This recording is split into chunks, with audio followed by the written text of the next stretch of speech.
In Indian mythology, Indra is the lord of thunder, lightning, and war.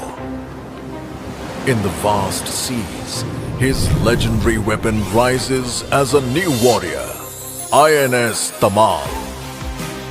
Second of the Tushil class, she is our 8th stealth frigate from Russia. नमस्कार साथियों, आज हम इतिहास का एक नया अध्याय देख रहे हैं। रूस ने भारत को अपनी आखिरी वॉरशिप सौंपी है, INS तमाल। ये सिर्फ एक जहाज नहीं बल्कि हमारी खुद निर्भरता का प्रतीक है। अब तक भारत अपनी नौसेना के कई जहाज विदेशी कंपनियों से बनवाता था, लेकिन तमाल के बाद तस्वीर बदल जाएगी। आने वाले समय में भारतीय नौसेना के लिए सभी वॉरशिप देश में ही बनाई जाएंगी। यही है असली आत्मनिर्भर भारत की मिसाल। INS तमाल को रूस के कलिनिनग्राद शिपयार्ड में तैयार किया गया और खास भारतीय जरूरतों के मुताबिक इसे कस्टमाइज किया गया है। इसमें 100 मिमी की गन, अत्याधुनिक missile, close in defence system, advanced Sonar, torpedo और ब्रह्मोस मिसाइल जैसी घातक ताकत शामिल है। आप समझ सकते हैं कि यह फ्रिगेट एक चलता फिरता किला बन चुकी है जो दुश्मन को डराने के लिए काफी है। इसका नाम भी बेहद दिलचस्प है, तमाल। हिंदू मान्यताओं में इंद्रदेव की एक दिव्य तलवार का नाम तमाल था, जो युद्धों में उनकी विजय का आधार रही। उसी प्रतीक को ध्यान में रखकर भारतीय नौसेना ने इस वॉरशिप का नाम रखा, ताकि उसमें भी वही विजयी जज्बा झलके।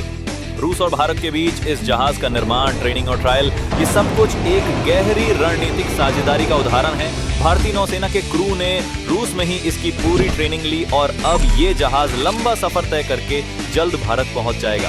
एक बात और सोचने वाली है, जिस वक्त अमेरिका भारत और चीन पर 500% टैरिफ लगाने की बात कर रहा है, उस वक्त भारत ने रूस के साथ अपने रिश्तों को पूरी दुनिया के सामने खोलकर दिखाया है। ये बताता है कि भारत दबाव में झुकने वाला देश नहीं है और अपनी रणनीतिक आजादी को हर हाल में कायम रखेगा। तमाल आने वाले वक्त में सिर्फ भारतीय समुद्री सीमाओं की रक्षा नहीं करेगा, बल्कि भविष्य में भारत की वॉरशिप मैन्युफैक्चरिंग क्षमता को भी नई दिशा देगा। अब जरूरत पड़ी तो हम अपने लिए ही नहीं बल्कि दूसरे देशों के लिए भी युद्धपोत बना सकते हैं। दोस्तों, जब भी कोई ऐसा बड़ा बदलाव होता है, हमें गर्व महसूस होना चाहिए। कल तक हम विदेशी तकनीक पर निर्भर थे, आज वही तकनीक भारतीय हाथों में आकर भारतीय नौसेना की ताकत बढ़ा रही है और अब हम आगे बढ़कर खुद अपनी जरूरतें पूरी करने में सक्षम हो गए हैं। मैं उम्मीद करता हूं आप भी इस पर उतना ही गर्व महसूस करेंगे जितना मैं कर रहा हूं।